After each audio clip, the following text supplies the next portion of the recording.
Hello, જય સ્વામિનારાયણ। આજનો video કંઈક એવો છે કે જેનાથી બધાને જ્ઞાન પ્રાપ્ત થાય। તો ચાલો તમને બતાવો। જુઓ, આ જોઈને તમને લાગ્યું જ હશે કે કંઈક વિશેષ કાર્યક્રમ છે। કેવા બધા શાંતિથી બેઠા છે, પણ આજનો કાર્યક્રમ પરીક્ષાનો છે। સૌ પ્રથમ મહારાજના દર્શન કરી લઈએ। આ પરીક્ષાનું આયોજન કઈ રીતે કરવામાં આવ્યું છે એ હું તમને જણાવી દઉં। તો આ પરીક્ષા પૂર્વે એસવીજી દ્વારા લેવામાં આવી હતી, પણ આ સ્ત્રી ભક્તો તે વખતે પરીક્ષા નહોતા આપી શક્યા। તો આ સ્ત્રી ભક્તોનું એવું કહેવું હતું કે અમારે પણ પરીક્ષા આપવી છે। તો એસવીજીમાં જે પેપર હતું, પ્રશ્ન પેપર, એની ઝેરોક્સ કઢાવી અને અમે પરીક્ષાનું આયોજન કર્યું છે। જોકે આ પરીક્ષા ન કહેવાય, પણ આમાંથી બધાને જ્ઞાન પ્રાપ્ત થાય એ હેતુથી અમે આ પરીક્ષાનું આયોજન કર્યું છે। જુઓ, તમે જોઈ શકો છો કેવા બધા ભાવથી ને લાગણીથી પેપર લખી રહ્યા છે। આ પ્રશ્નપત્રમાં શિક્ષાપત્રીમાંથી પ્રશ્નો પૂછાણા છે, સત્સંગી જીવનમાંથી પૂછાણા છે, અને વચનામૃતમાંથી ઘણા પ્રશ્નો પૂછાણા છે, અને કીર્તનમાંથી પણ સમય લેવો પડે, ગોઠવણી કડિયું ગોઠવવી પડે એ રીતે પ્રશ્નો પૂછેલા છે। આ પ્રશ્નપત્રમાં મૂળ સંપ્રદાયના મૂળ શાસ્ત્રોમાંથી ઘણા બધા પ્રશ્નો પૂછાણા છે, તો એ પ્રશ્નના જવાબ માટે ઘણા શાસ્ત્રો ખોલવા પડે।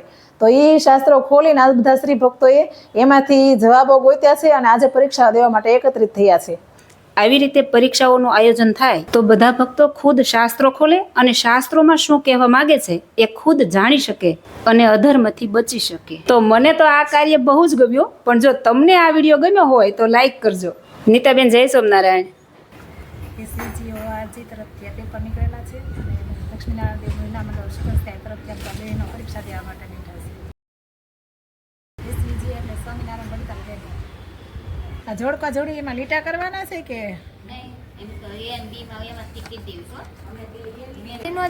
ઓછો બોલો ને હું કહેવા માંગુ છું, બોલો। બધા આચાર્ય મહારાજના નામ છે, તો એક આચાર્ય મહારાજનો અમદાવાદ તરફના છે, તો એમાં ટીક કરું તો એ ખોટું થાય ને એમ। આ બધા સાચા છે, આપણામાં છે એમ, તો તમને પછી એમ આ થાય ખોટું કે કરું છું ખોટું એક એમ, લખાઈ ગયું છે તો તમે ચોકડી મારીને પછી આ સાચું ખોટું એના કરું છું કરી એક। શકો। આ બધા આપણા આચાર્ય મહારાજ એક જ વાર ટીક કરવાનું, હા બીજી એક વાર જ, હા કરો એક, ને, બીજી વાર ટીક કરો તો આખો સવાલ ખોટો ગણાય, બરોબર ને? જવાબ તમારો, હા એટલે એક જ વાર ટીક કરવાનું। એક અહીંયા ચોકડી બાંધી દઉં ને એમ। હા, તો તમે જે મારશો એ તમારું રાઈટ ગણાશે, પછી બીજી વખત એમ થશે કે આ સાચું નહોતું, આ છે, તો નહીં થાય। આ ત્રણની માં સાચા છે ને આ હા, એકલું તો ખોટું તમારે માનું તો હા, અહીં તો ચોકડી બાંધી દઉં। કરવાનું છે, ખરું કરવાનું, એક જ કરવાનું તમારે। હા, રાઈટ કરવાનું, ટીક કરવાનું ઉપર કરે ને એમ કે આ એક ખોટું છે એમ। આમાંથી જે કોમન પેટર્ન ફોલો ન કરતા હોય તે ખોટા વિકલ્પને ટીક કરવાનો છે, એટલે ટીક કરવાનું, સાચું ટીક કરવાનું કે આ એક છે એ ફોલો આ એક ખોટો છે અને હું ચોકડી બાંધી દઉં એમ। હા, નિશાન ખરાનું નિશાન કરો, ખરાનું તો સાચું ન થાય, ન સાચું થાય આ ને। બધા મેં ખરા જ કર્યા જો ને તો હા, સાચા તો છે ઈ એમાં આમાં શું કીધું છે, ખોટા વિકલ્પને ટીક કરવાનું એમ। તો ખોટો વિકલ્પ હોય ને એને ટીક કરવાનું, એટલે એમાં રાઈટ આપવાનું તો કે એમાં આ ખોટો વિકલ્પ છે એમ। આ બધું મેં સાચું લખ્યું, ધ્યાન આઈને હારું રાન ઘોડે કરી નાખું। હા, એવું કરવાનું, કરી નાખો। ઠીક, એમ તો વાંધો નહીં, બસ ને। ફરી વાર કયો હું આ ત્રણેય પ્રશ્ન આપણે આ વડતાલ ગાદી વાળાનો છે, આચાર્ય, અને આ એક અમદાવાદ ગાદી વાળાનો છે, તો એ તે ખોટો વિકલ્પ થાય હા તો એને ટીક કરવાનું। હા, એને ટીક કરવાનું, હા, બસ સમજાઈ ગયું। ચોરી નથી કરતા કાંઈ, તો કેમ વાતો કરતા હતા? ખાલી બસ આમ હવે લખવા માંડો, હવે લખવા।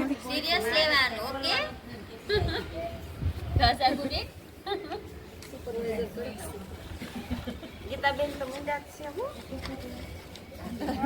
પોષ્ય એટલે શું થાય? પોષણ એટલે પોષણ કરવું, આમાં ઈ આવે પોષણ કરવું એમ, પોષણ એટલે કોઈ એમ કરીને પોષણ કરવું। જાગુબેન, આ છેલ્લો સવાલ છે એ બધાને સમજાતો નથી, તો એનું સમજાવો ને જરાક।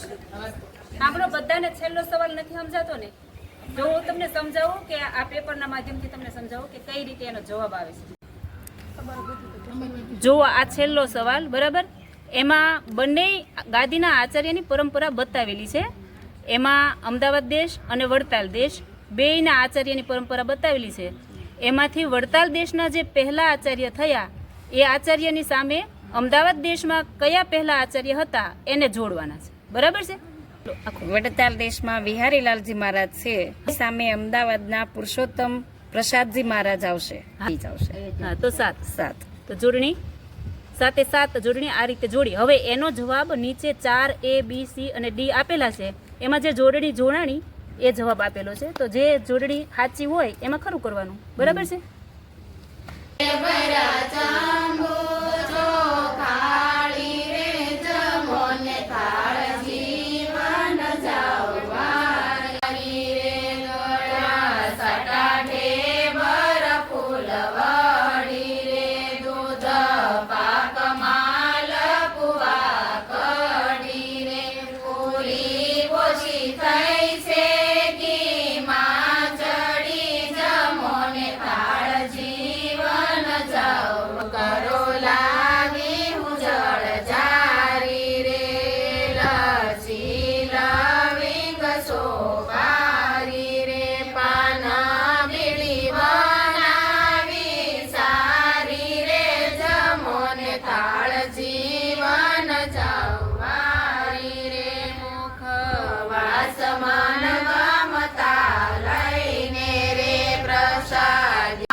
જો તમને આ વિડીયો ગમ્યો હોય તો લાઈક કરજો, શેર કરજો અને અમારી ચેનલને સબસ્ક્રાઈબ કરજો. સાથે સાથે આરતી કર્યા વિના જાતા નહીં.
સદગુરુ